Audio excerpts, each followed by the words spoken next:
Insulin always leads to weight gain, myth or fact? It's a fact. Insulin can cause hypoglycemia, and the commonest reasons why somebody would get is if your dosing is improper and taking too much of insulin. Once you start insulin, you can never stop, myth or fact? Yes and no again. All right. Because as I said, that certain people where there is a failure of oral therapy, We shift them to insulin. One thing you wish every patient knew about before starting insulin? Education. If you look at the studies, people wait for as long as 8 and 9 years before they initiate insulin treatment. It's harder for patients, taking insulin or accepting they need it? I would feel accepting, right? And getting yourself accepted to the fact that I require it, then, your battle is won. What's more important, timing of insulin or dose at your risk? But I think the common mistake that they do is they don't rotate the injections.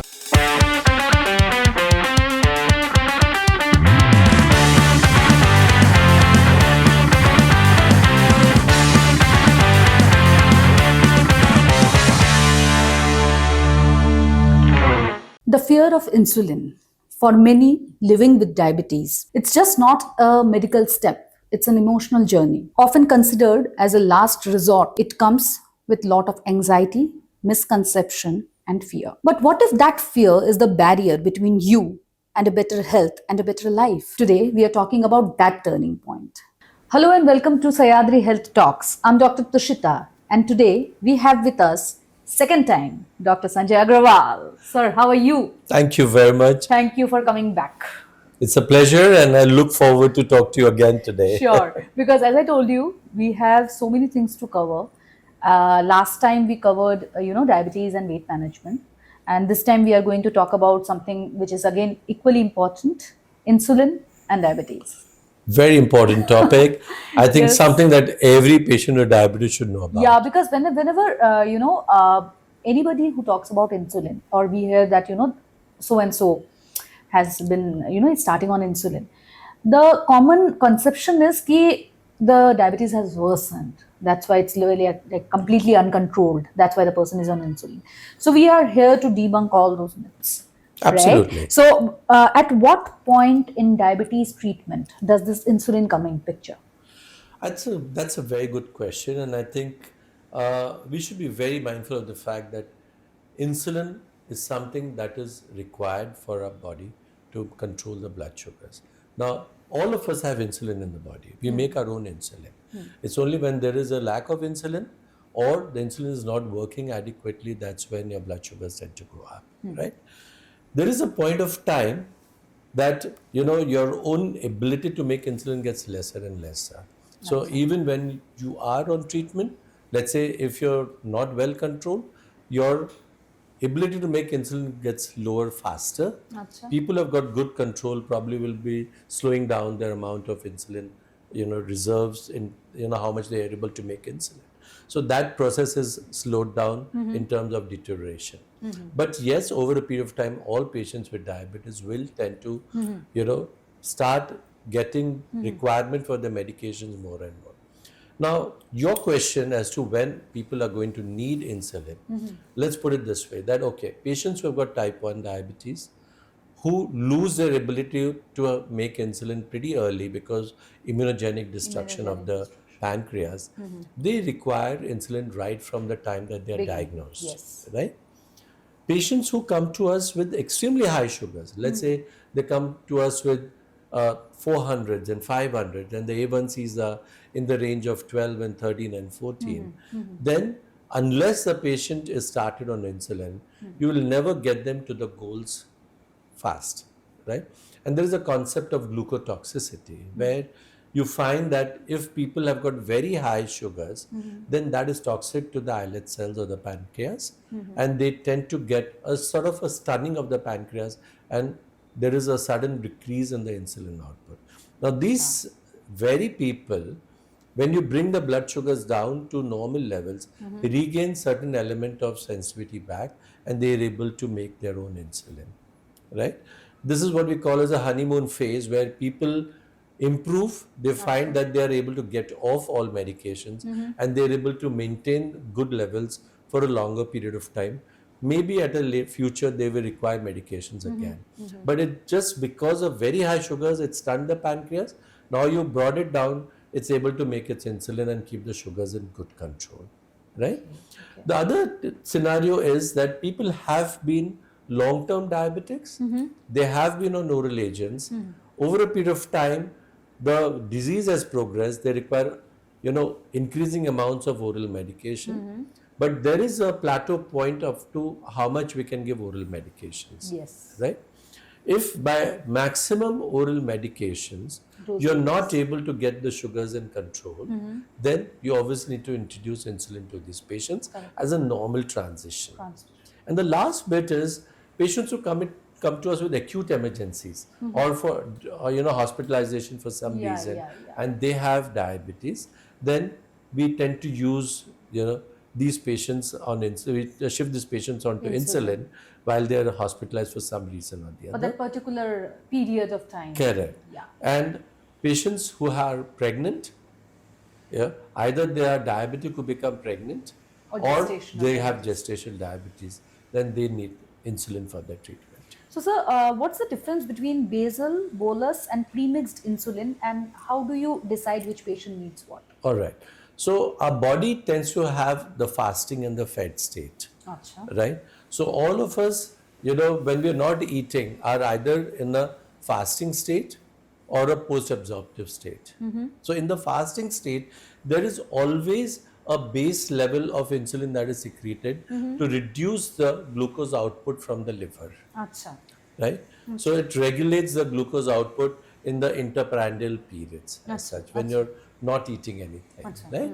But when you eat, you find that the insulin matches your glucose peak that happens from the absorbed food that comes in, right? So it's a good question that you've asked. Remember that the body always is in the fasting or the fed state, right? As a routine and the normal insulin kinetics in the body, when we are not eating anything, there is always a basal insulin output that is there to offset the glucose output from the liver. All right. So that regulates your blood sugar in a tight control in the periods of time that you're not eating anything. All right. When you eat something, there is an absorption of the food that happens, and the glucose stimulates the insulin release. So, as the glucose goes up, the insulin output from the pancreas tends to sort of, match the glucose spike to bring it under a good control. So, that is the prandial spike of insulin that happens from the pancreas. Now, when we sort of plan a treatment or insulin treatment for a patient, we try to mimic the normal insulin kinetics that is there in the body.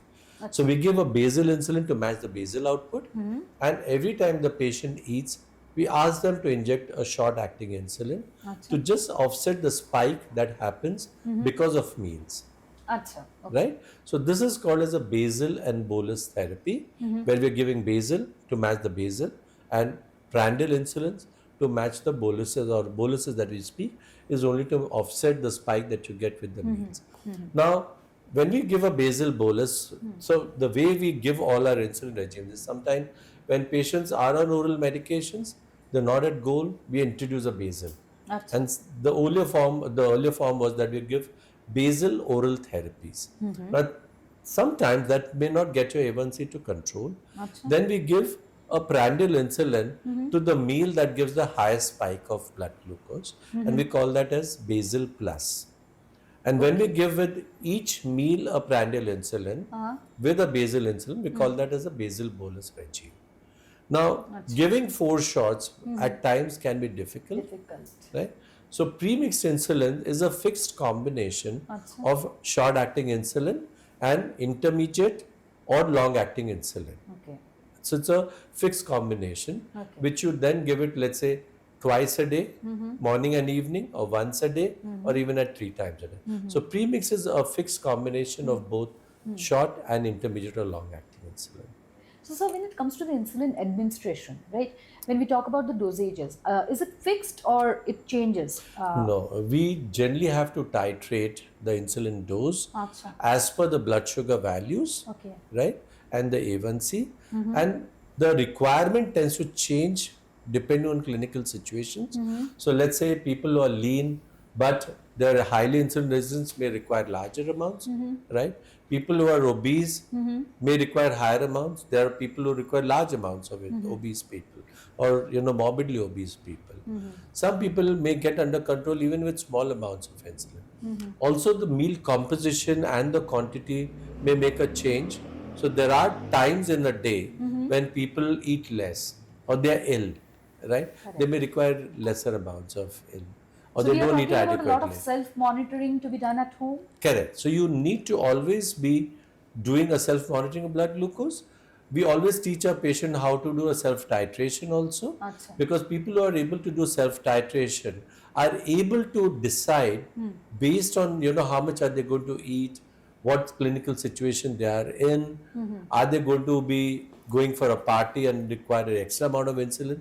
So these dynamics they are able to handle pretty well and keep their blood sugars in good control. What are the typical signs? I mean, signs would be a wrong word. What are the typical symptoms of, too much insulin and too less insulin? Good question. So when people take too much of insulin, very often these people may develop low sugars, what we call as hypoglycemia, So chakkar. right? Yeah. So symptoms of hypoglycemia is people tend to get giddiness, headache, sweating, nervousness, tremors, palpitations. At times when the sugars are extremely low, they may have alteration of their sensorium, or they lose consciousness, Acha. and they may even go unconscious, Acha. right? Okay. When you take too less an insulin, your sugars are not at control, and you continue to have high blood sugars. So they may have typical symptoms of diabetes like frequent urination, excess amount of thirst, weight loss, all these things that may happen, and the blood glucose may not be in control. Yeah. The A1Cs may be Because high. insulins are very low. Correct. So you need to titrate your insulin pretty nice to keep your uniform control of the blood sugars. So, what tips do you have for these people who are on insulin with regards to the storage of insulin considering the Indian climatic conditions? So as of now, it is necessary to store the insulin in the refrigerator so that you maintain the efficacy of the insulin. So remember that right from the time the manufacturing happens up to the chemist, there is a cold chain that is maintained to keep the insulin in the refrigeration condition so that the efficacy of the insulin is not lost. We also sort of have people who don't have refrigerators at home, particularly in the villages and the rural areas. So for them, what we tell them is, okay, you put your insulin in a plastic bag, you take an earthen pot, all right, fill it with, and keep it in the earthen pot. So there is a certain amount of temperature that is maintained, and keep it in the coldest corner of your house. So that will be able to sort of maintain the required temperature. So, some people who are on insulin, do they face any form of limitations, be it traveling, fasting being in the Indian culture, or sports? Do they face any No, you've got sports people who have been diabetics, right? Yes, we know. So we know so many of the sports people who have been diabetics, and they have played international level sports. Yes. So I don't think that having diabetes, or for that matter being on insulin, is a limitation to do anything at all today. What about the fasting part? You can fast, all right. So what we tell them is, when you're fasting, you take only a basal insulin. Acha. Right? And be mindful of what we eat, because typically when we fast, we tend to have a lot of carbohydrates. Yes. Right? Yes. Especially when we break our fast. Yeah, we consume a lot of carbs. Carbs. So when we consume a lot of carbs, then you probably need to add a small amount of prandial insulin with that. But you need to monitor your glucose levels, more frequently to see that you're not spiking or you're not going low. So we give a basal insulin and we keep monitoring your blood sugars. And when we break the fast and you have a lot of food, we give a prandial insulin at that point. So, sir, when it comes to insulin pens, are these easier and safer than the vials and the syringes? Yes, I mean, today devices has made a lot of difference and ease to take insulin. Yeah. I mean, you can just dial and inject yourself. You can carry the pen in your pocket and, don't expose it to direct sunlight. You can put in cool pouches your pen and travel with it also, but they are very convenient. And people don't mind taking insulin, because carrying a vial, carrying an insulin syringe, it becomes a little cumbersome for people. And particularly people who are conscious in the society, they can just carry a pen, go to a private place and inject themselves, and Inject nobody it. comes to know about it. Correct. So So the it's very devices has convenient. made life easy for patients with diabetes. Sure, sir. Now moving to my favorite section, which is rapid fire. Okay. What's the biggest reason patient fear insulin? Stigma, side effects, or lack of awareness? I would say all three. Acha. All three. So people have myths about insulin, and as we talked a little while early, they feel that they are at the end of the road, Yeah. and it means that's the end of the story for them, That's it. right? So there are a lot of myths that surround it.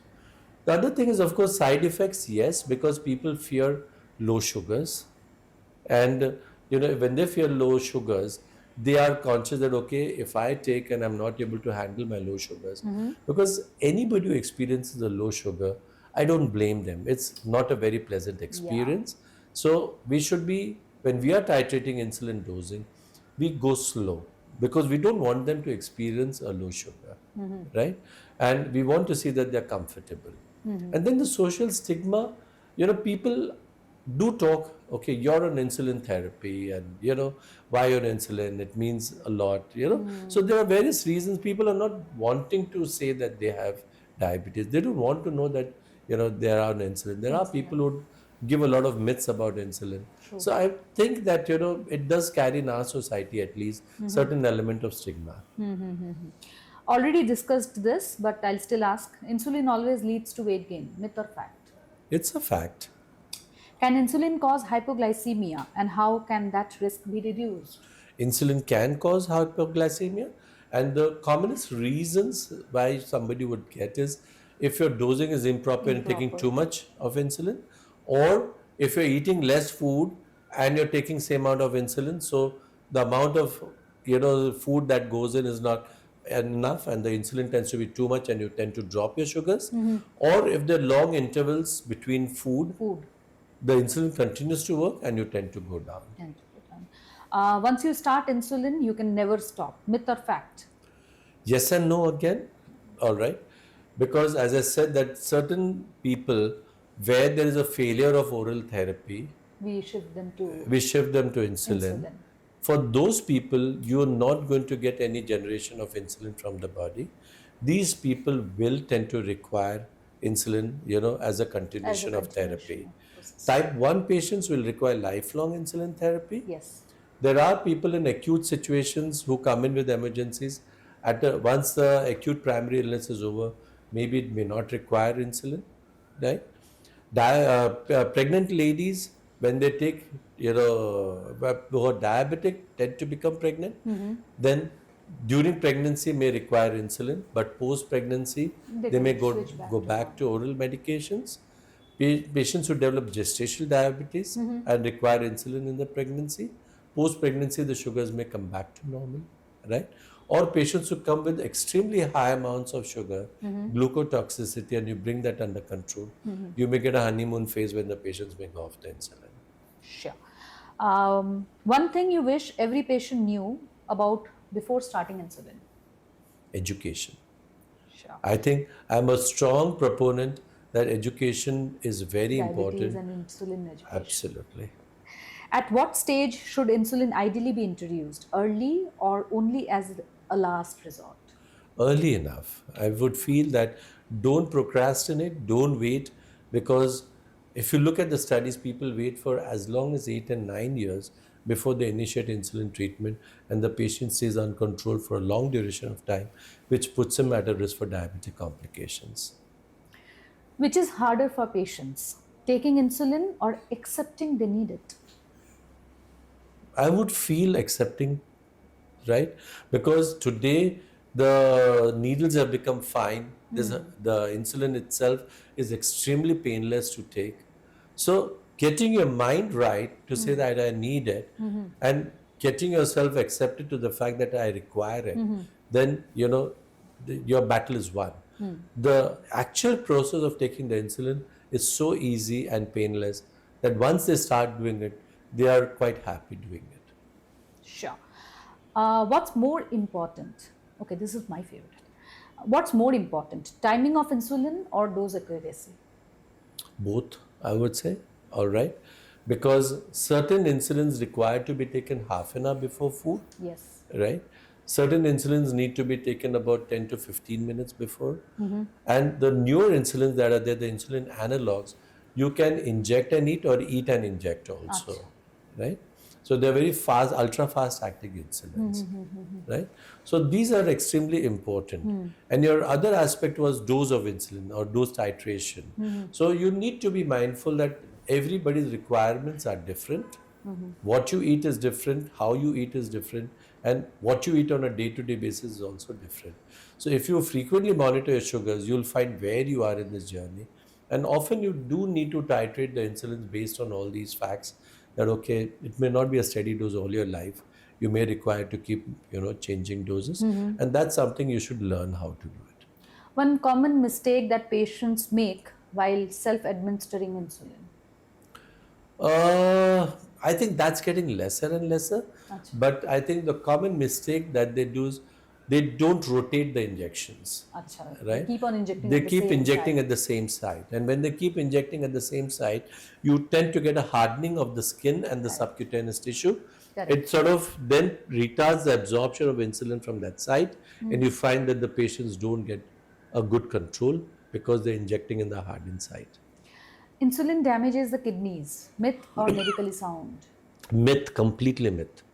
Can lifestyle changes reduce the dose of insulin required? Absolutely. Yes. If you lose weight, your requirement will also go insulin will down. also go If you exercise, then obviously you're going to require So less yes, insulin. yes.